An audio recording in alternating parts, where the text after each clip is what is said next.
Welcome to the Indie Author Showcase. I'm Chad Robert Morgan. Hi, I'm Alexander Robert Morgan. We've been through this. Yes, That's this not is your gonna middle. be a recording bit. You get used to it at this point. It's not your middle name. Get used to it. It's not your Get middle used to the name. recording bit. It's not your middle name. You just get used to it. You're trying to argue me, human. This is Alexander Scott Morgan. Nah. Yeah, my unwilling partner in crime who's secretly trying to sabotage the podcast. I wouldn't say secretly. No, that much is true. I've said some horrendous things that you just cut off of. Honestly, I've said some just terrible things. Yeah, maybe not so secretly trying to sabotage the podcast. Yeah, no, you can't see because you edited out. I've said some terrible things. Maybe blatantly trying to About sabotage the podcast. every race, including my own. Yeah. All of them. Just all the races, all the genders, all the sexualities. I've said horrible things about all of them. I'm terrible. Yeah. Yeah, he's just trying to get us all canceled here. Then I don't have to do this no more. And that would be awesome. That's like my dream. Thank you for supporting your father. I appreciate that. I am a teenage boy. I could be playing video games in my room and being secluded and doing like teenage angst things such as like listening to My Chemical Romance and writing my secret diary you don't know about. Okay, you don't have a secret diary, and when have you ever listened to My Chemical Romance? This guy does not have a secret diary he don't know about. When have you ever listened to My Chemical Romance? Starting today. I am now #1 My Chemical Romance listener. My favorite song has got to be... As you start looking them up real quick because you don't know any of them. No, I love My Chemical Romance. Other emo songs. See, I'm pretty unknown. I listen to some. You don't listen to anything but Persona 5 soundtracks. That's not true, actually. It's just I also listen to 3s and 4s. Lots of anything from Persona. I listen basically, to video game soundtracks. Demon. I basically just have the music taste of a neurodivergent person. You actually have a Persona like TikTok that's actually doing pretty well, don't you? Like a TikTok stream. We are not promoting this on the podcast. You don't want to promote this on the podcast? No. Well, fine. See if I help you out then. Boom, now it's copyrighted. You can't use this clip. It's copyrighted. I just doomed you. You know, I can just edit it out, right? You know. Seriously, you don't want me to fine. No. See, I'm trying to help you out here, kid. Hey, I am my own man. Fine, I'll just edit it. Also because I'm bigger. Well, la-di-da. You're too big for my help. I see how you are. I'm going to put it in anyways. Fuck you. All right. Anywho. So, this week, we have a book from a personal friend of mine who is also my boss. So, talking about playing with fire. His book is good. Don't worry. Don't worry. It's a good book. Well, if it wasn't good, we wouldn't put it on the podcast. We do that with everybody's book, right? Yes. And, you know, again, full disclosure, the dude's my boss. So we love it. So if it wasn't good, we would have just secretly like. We love the book. What's that? It sucked. Oh, what? No podcast? No, we'll get to it. Get to the episode. You know, that kind of thing.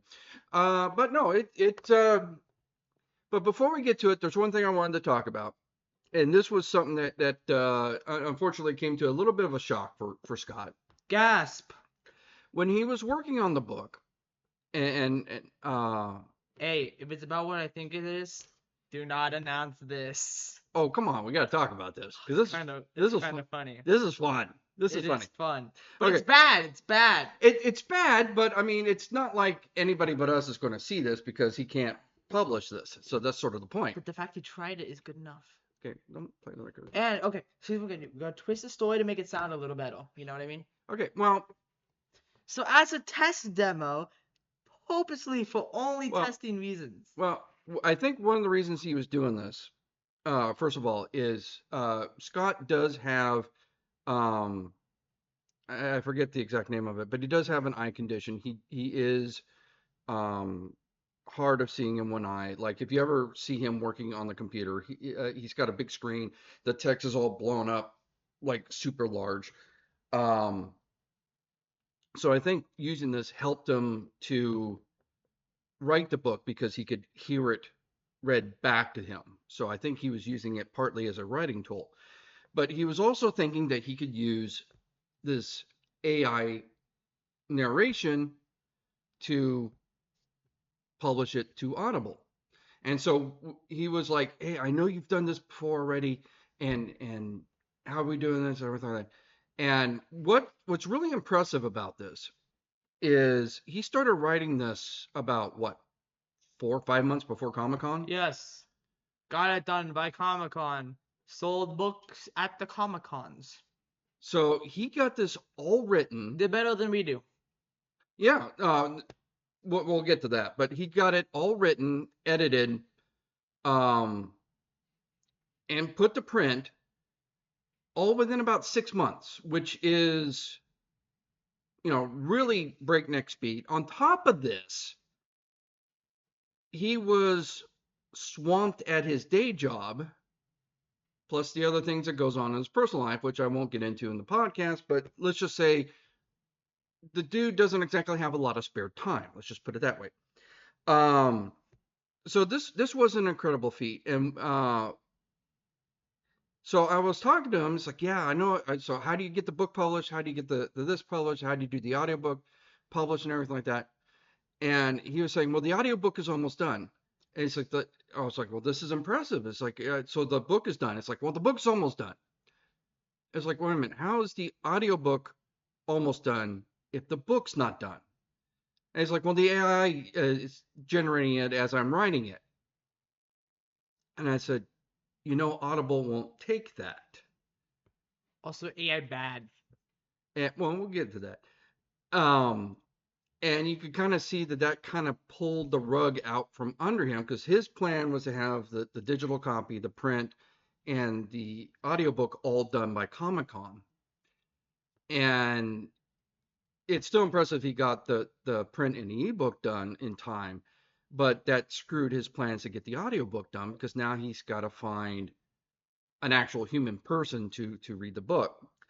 And I think the book is going to be better for that because I actually listened to the AI narration.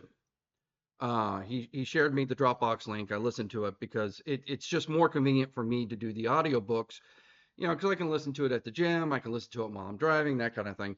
I don't really have a lot of time to sit and read books. You prefer reading, right? You sit and read, you go through books rather quickly. I prefer the audiobooks. Um, but going through the AI narration was painful.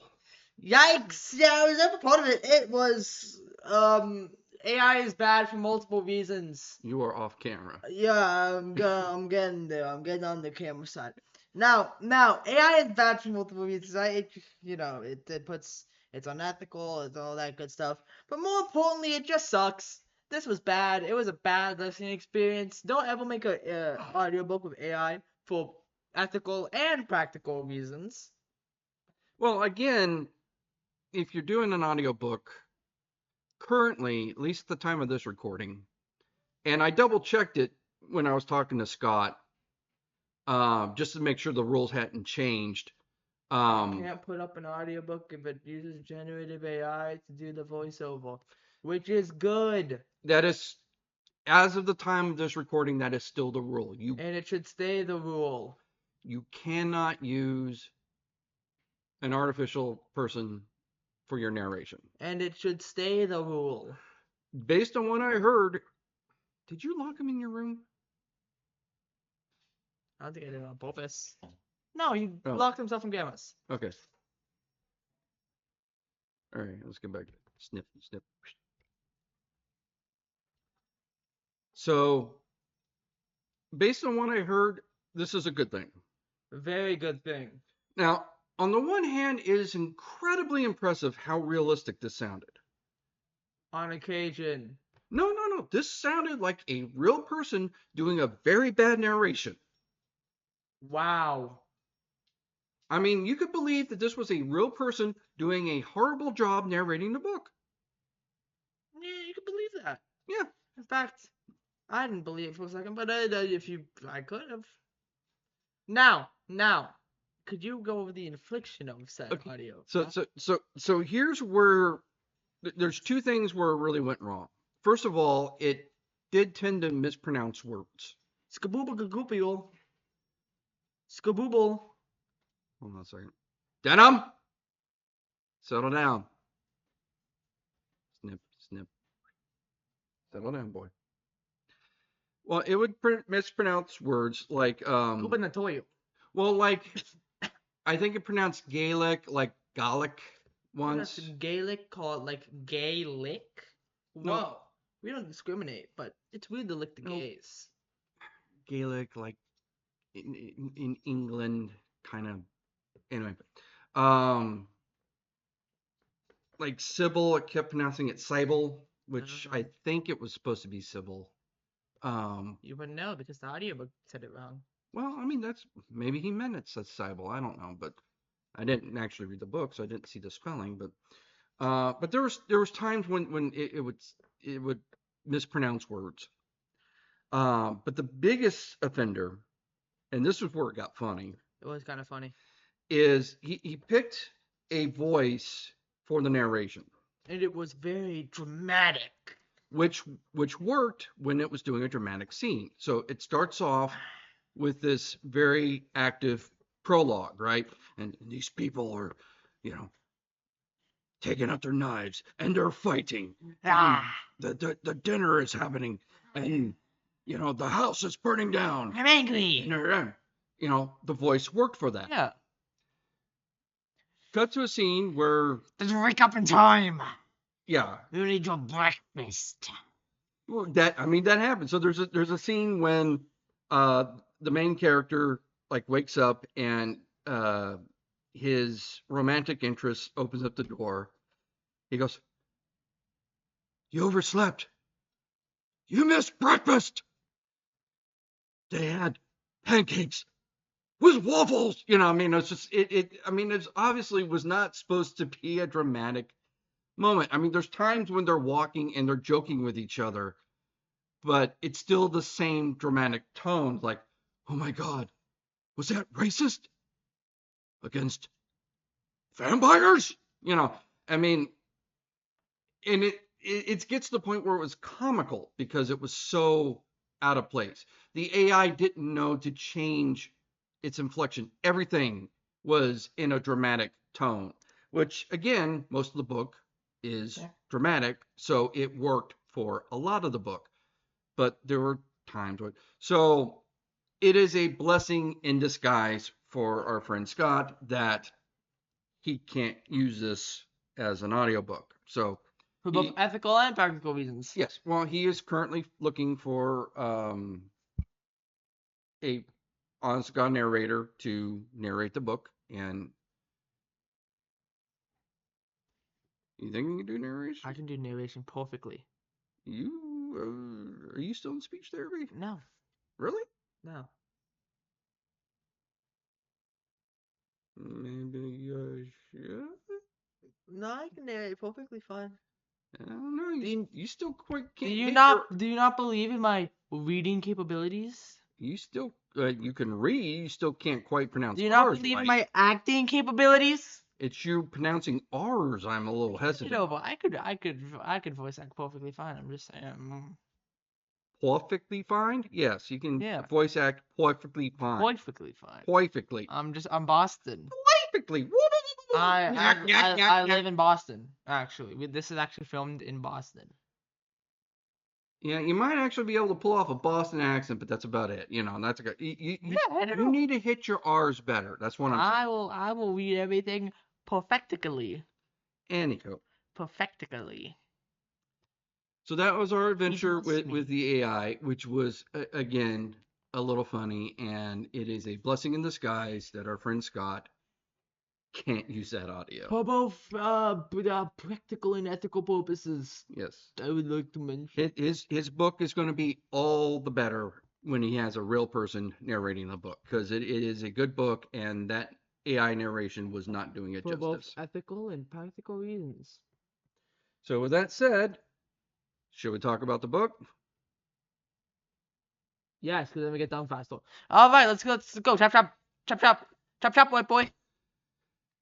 Also of note, the cover here was also designed by our friend Chris Williams, who we also work with. And Chris Williams has designed the cover of 2 of my books, The Baby Eater and Volume 1 of Short Bites. And it's Robert S. Campbell's The Rats Beneath the Walls. A spiritual sequel to H.P. Lovecraft's 1924 short horror story, The Rats in the Walls. A young man living in his own after a lifetime in orphanages finally discovers his true family name, Delapore. From this infamous family tree, he finds a tangled history of intrigue, dark secrets, and unspeakable horrors in the ancient family estate of the Exham Priory. I can read it perfectly. Perfectly. Actually, no, I gotta read it like the AI did. You ready? A spiritual sequel to H.P. Lovecraft's 1924 horror story, The Rats in the Walls. A young man living in his own after a lifetime in orphanages finally discovers his true family's name, Delapore. From his infamous family tree, he finds a tangled history of intrigue, dark secrets, and unspeakable horrors in the ancient family estate of the Exham Priory. That you good? I think you might have Spit a little. spiked the audio a couple times. Oh, other than that, was I pretty good on my voice acting though? Did I sound plenty enraged? Oh, you sound plenty of rage. You still have to pronounce your R's better, but that's all right. Scomantics.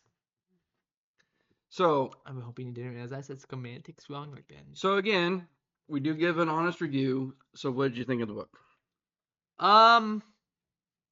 You haven't read any Lovecraft, have you? No, you don't let me. I don't let you. I tried once like a year ago, and you said no. That has too much sex. Well, I mean, you're almost 17. I think you're free to read whatever you want. With that being said, well, what about 50 Shades of Grey? Why would you want to? Well, of course, Lovecraft. I'm the president of the 50 Shades of Grey club at school, so I mean. We have some Lovecraft. The problem with Lovecraft, for me, is the racism. Well, there's some racism. Lots of racism. Yeah, he can be. He was very racist. Look up the name of his. I think it's like cat. Oh, yeah, he gets kind of racist. He also gets by today's standards, he's kind of dry, to me. He's a lot of things. Well, keep in mind he was writing a long time ago. Well, most likely stoned out of his mind. Let's be honest. Well, I mean, it was, good ideas, but they were from a weed-filled ecstasy joyride. My point is that writing standards are different now. It's kind of like when you read Charles Dickens, and it's like you're kind of slogging through it because writing standards have changed. We tend to be a lot quicker with our sentences. We don't use a lot of extra words in our sentences. We try to get straight to the meat of it. I mean, you don't.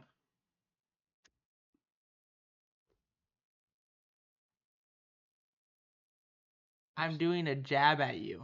You're saying I ramble. Yes, I'm saying you ramble, which you do a lot. Don't worry.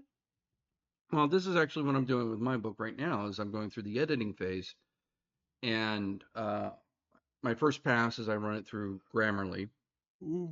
And well, I don't just turn on Grammarly and just let it go, because a lot of their suggestions are bullshit. Hey, don't swear unless I can swear. You can't swear because you're a child. So, I go through the suggestions one at a time, and if I agree with it, I hit accept, and if I don't agree with it, I dismiss it.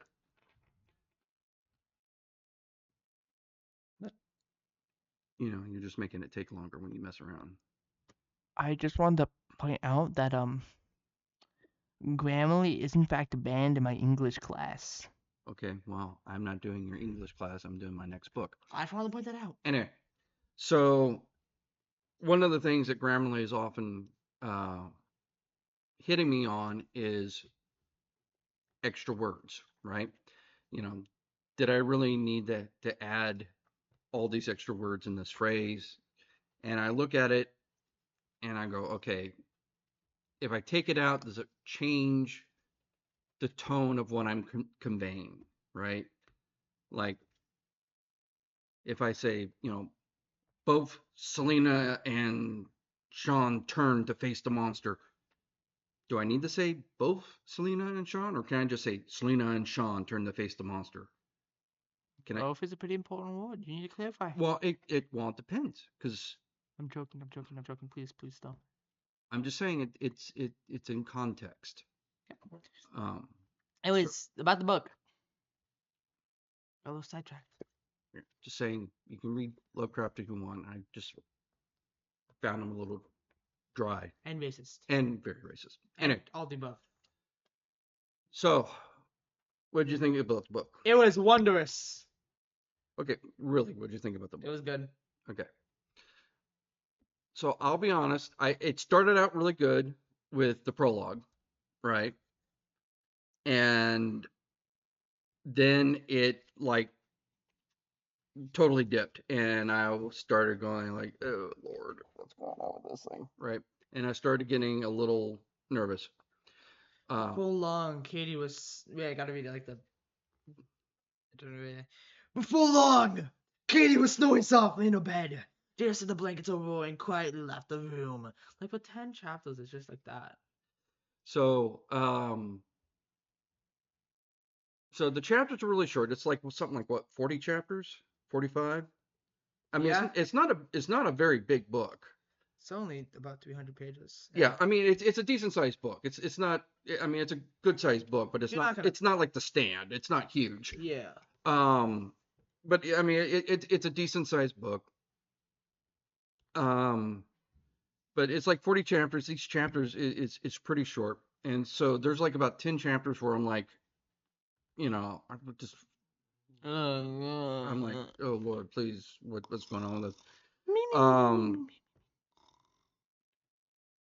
It's not even 10 chapters. I think it was about 5 chapters where I was really starting to wonder what's going on. But then, so the plot is, as it says in the back of the book, this guy's an orphan, and then he decides to take one of these 23andMe type tests, figures out who his family is. He starts connecting, and he connects with another distant relative, and then they get invited to this big family reunion.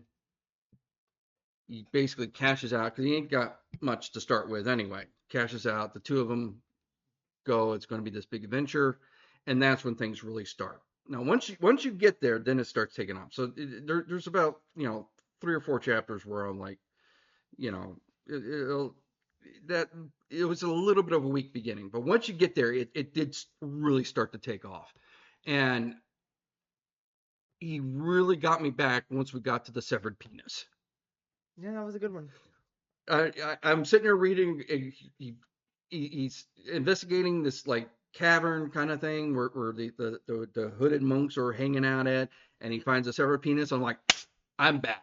All right, okay, we're back. We're good. And I was by that point I'm hooked, and I'm digging it all the way to the end at that point. That's so, a little. You're saying a penis? You had me at severed penis, Scott. Oh, you're saying a penis reeled you in? A penis, a severed penis. Not just any penis. Still a severed penis. You're saying that penis reels you in? Only if it was severed. It's still you're still being reeled in by penis. I mean, yeah, a detachable penis. I'm not one to judge here, but detachable penis. Not too long ago. That's just a. I'm just going to edit all this shit out. There. Right? Oh, I'm calling you gay. And I'm going to edit all the shit out. There you go. So that's like the coward's way out. Yeah, pretty much. Anyway, you don't want to be a coward, do you? Yeah, pretty much. Sorry, Anyway. I gotta speak like the German AI. You don't want to be a coward, do you? Yeah, pretty much. Anyway. How dare you? So, anyway. So yeah, my only real issue with the book was there, after the prologue, which again the prologue was really was strong and really kicked off the book really well. But then there's just a few chapters where It careens, it dips, and falls. it just those few first chapters were a little weak. Once he gets going, it is good. It is really good. But he does it is a bit of a slow start. That's the only complaint in the book. But like I said, once he gets going, it gets going and it gets going good. So um, the only other thing that I heard was especially in the beginning was it seemed like there wasn't an adverb he didn't like. Yeah. And you know how I feel about adverbs. That's sort of a pet peeve of mine. Oh, you went on it before. Please don't do it again. I have gone on a We rant. had a whole episode about it. It's like I did go on. Yes, rewind. Go find the. I won't go on it again. But yeah, there's a whole thing about adverbs I went on. But yeah, well, I mean, I've seen professional writers like do that. Um, Basically anything that ends in ly, I try to cut it out of my work. Um, Adverbs are the word or the tools of the devil. You know, that kind of just Yeah. snip. Anyways, book time. That was the book. Back to the book. We just did. Yeah, it's pretty good. So yeah, so the book, The Rats Beneath the Walls, by our friend Robert S. Campbell, or as we know him around the office, Scott. And check it out today. It's a good book. Buy it. So, as we wrap up, where can they find us? Where can they find us? us? Go buy our stuff at shopspectreinc.com. Shopspectreinc.com. Yep. Podcom. Podcom? Podcom. .com? I was gonna say something. I'm like, nope, not saying. Come pot. And if they want to support the show, they can go to shopspectralinc.com. They can buy any of our merch. They can buy merch for the metal dildos. There's no metal dildos. I did it. You gotta check. There are no metal dildos, but there are T-shirts, tote bags, coffee mugs. Not only for our books, but also for the Indie Author Showcase. There is now Indie Author Showcase merch. You can also support us for the Patreon. That should be patreon.podbean.com/Indie Author Showcase. Podbean, the Patreon will help us get a professional studio, one that is the dog is currently been biting me for the past minute. A dog-free studio. He's just the hand nibbler at this point, dude. He's getting like nip nip nip. Ow. And we are coming up on our next conventions. They're only a few weeks away. When? Well, the weekend of the 14th and the 15th. Tell me when. I'm telling you when. Weekend of the 14th and the 15th is HorrorCon. Ain't nothing but a heartache. HorrorCon in the Los Angeles Convention Center, 14th and the 15th. That's coming up. The weekend, 20, 21st, and 22nd, we will be in the Ontario Convention Center for Creep IE. Tell me why. Because it's a big convention and we'll be there. And in fact, if you use promo code Spectral, you can get 20% off your 1-day and 3-day passes. Give us money by saving your money. You actually don't give us money, but if there's actually something that they did, it was pretty brilliant. They have a contest amongst the vendors. Each vendor has a promo code. Ours is, of course, Spectral for Spectral Inc. Productions. And the one that has the most promo codes cashed in gets a free booth for the next event. And currently, we are in a tight third place. We were number 1.